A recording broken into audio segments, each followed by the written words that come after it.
चलिए अब हम हब के टाइप्स को स्टडी करते हैं।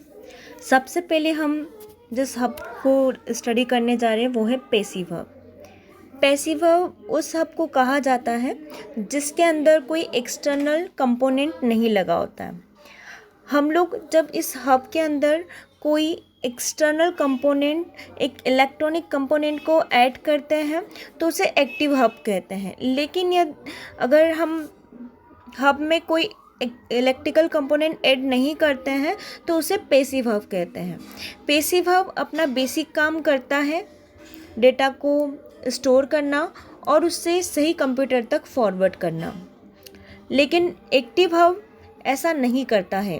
एक्टिव हब अपने बेसिक काम के साथ साथ इलेक्ट्रॉनिक कंपोनेंट की हेल्प से कुछ एडिशनल काम भी करता है।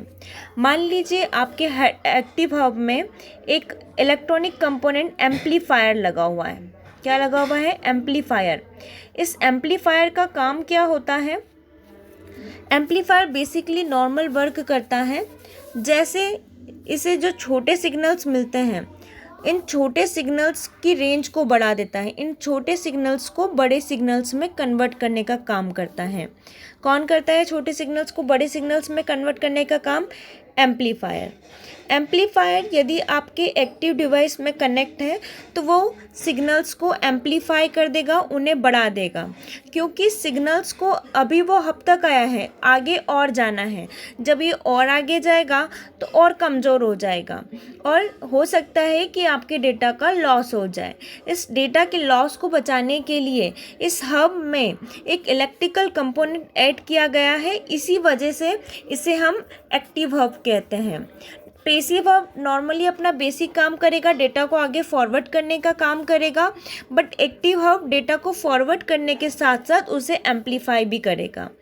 अब इसी एक्टिव हब को जब हम और आगे एक्स्ट्रा इक्विपमेंट को लगा के, एक्स्ट्रा कंपोनेंट को लगा के इंटेलिजेंट बनाते हैं तो उसे हम इंटेलिजेंट हब कहते हैं।